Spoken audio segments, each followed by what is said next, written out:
नमस्कार. तर आपण मागच्या व्हिडिओमध्ये ना सोया चाप घरच्या घरी कसे बनवायचे ते बघितलं होतं. आता आपण ना त्याच्यापासून एक रेसिपी बनवूया. तंदुरी सोया चाप कसे बनवायचे ते बघूया. एकदम सिंपल वेमध्ये बघणार आहोत. काही जास्त फॅन्सी सामान घेणार नाही आहोत. ते आधी चॅनलवर नवीन असाल तर सबस्क्राईब नक्की करून घ्या आणि व्हिडिओला बघून तेवढा लाईक नक्की करून द्या. तर मॅरिनेशन करून घेऊया पहिले आपण. तर इथे काय आहे ना, मी दही घेतलं आहे 3 चमचे. इथे मी बटर घातलं आहे. बटर थोडंसं वितळून घेतलं आहे. 1-2 चमचे बटर घातलं आहे. धनेपूड घातलं आहे. थोडीशी जिरेपूड घातलेली आहे. लाल तिखट घातलेलं आहे. आता तिखट ना इथे आपल्याला कश्मीरी लाल मिरचीचा वापरायचा आहे, जेणे रंग पण छान येतो आणि तिखट पण लागत नाही. त्यामुळे ते वापरलं आहे. तुम्ही नॉर्मल तिखट पण वापरू शकता, काहीच हरकत नाही. आता याच्यामध्ये ना मी किचन किंग मसाला घातला आहे. आपला नॉर्मल गरम मसाला नाही घातलेला आहे. किचन किंग मसाला घालायचा आहे, त्याने ह्याला टेस्ट खूप छान येते. कसुरी मेथी घातलेली आहे. आलं लसणाची पेस्ट घातलेली आहे. तुमच्याकडे रेडीमेड तंदुरी मसाला असेल, जो रेडीमेड बाजारात मिळतो, तुम्ही तो सुद्धा ह्याच्यात घालू शकता. मी नाही घातलेला आहे. आता ह्याला चांगलं मिक्स करून घ्यायचं. आणि आता ह्या जे आपले चाप आहेत आपण बनवलेले, हे चाप आपण या मॅरिनेशनमध्ये घालायचं आहे. आता तुम्ही विकत आणूनसुद्धा यूज करू शकता किंवा घरी तर अजून जास्त चांगलं आणि हेल्दी होतं.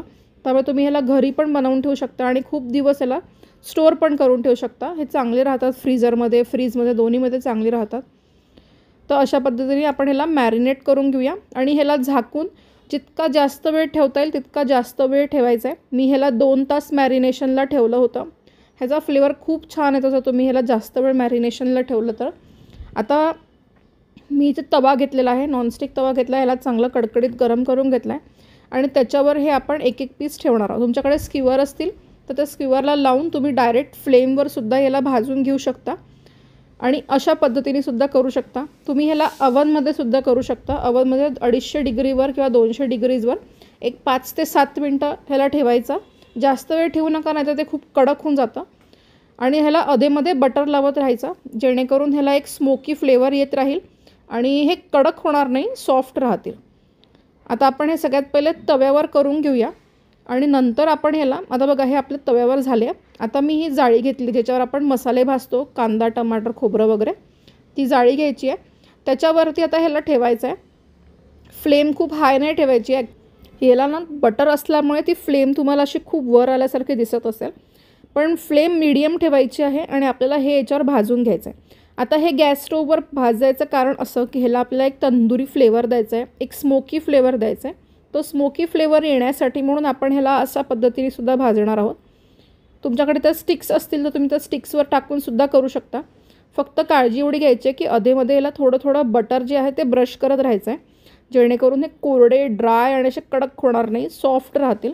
कारण हे सॉफ्ट राहणं गरजेचं आहे. आता मी ना याला खूप असं बाहेरून असं क्रंची फ्लेवर देणार नाही आहे. थोडंसं हे सॉफ्टच ठेवणार. आता बघा हे आपले झालेले आहेत बनवून. आता ह्याला ना आपण साईडला काढून घेणार आहोत आणि आता ह्याला असं हलकं कट करून घ्यायचं आहे. आता कट करताना तुम्हाला दिसत असेल की हे बघा किती छान सॉफ्ट झालेले आहे. तर आपल्याला असे सॉफ्ट हवे आहेत आणि ह्याच्यातमध्ये एक छान अशी लेअरसुद्धा आलेली आहे जी सोया चापला असते. आता तुम्ही ना ह्याचंच मलाईसारखं पण करू शकता, ते पण छान लागतं. ते बघा ह्याला किती छान लेअर आले आहेत बाहेरून.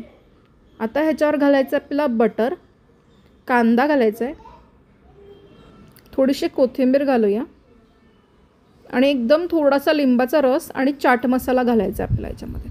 आता आपण चाट मसाला घातलेला आहे त्यामुळे खूप लिंबू नाही पिळायचे, अगदी 1-2 थेंब लिंबाचे रस पडतील एवढंच लिंबाचा रस घालायचा आहे.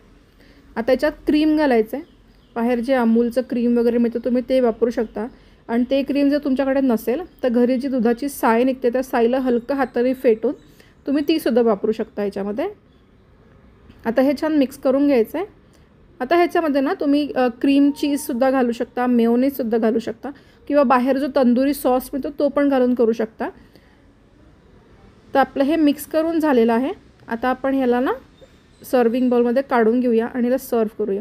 हे खायला खरंच खूप टेस्टी लागतं, अगदी जसं बाहेर आपण खातो तसंच लागतं. त्यामुळे टेस्टमध्ये कुठेच कॉम्प्रोमाइज होत नाही. जरी आपण ह्याच्यामध्ये मैदा नाही घातला आहे किंवा आपण एकदम बेसिक गोष्टींनी हे बनवलं आहे तरीसुद्धा ह्याचा फ्लेवर, टेस्ट एकदम अल्टिमेट लागते. जशी बाहेर मिळतं तसंच लागतं. हे बघा मी तुम्हाला एक दाखवते. सॉफ्ट पण झालं आहे हे आणि छान झाले बघा. आतमध्ये लेयर्स पण छान आलेले आहेत, एकदम जसं मार्केटमध्ये मिळतो तसं. आता ह्याच्यासोबत ना मी पुदिन्याची चटणी सर्व केली आहे. चटणीसोबत ना ह्याची टेस्ट अजून मस्त लागते. सो रेसिपी नक्की ट्राय करून बघा. थँक्यू.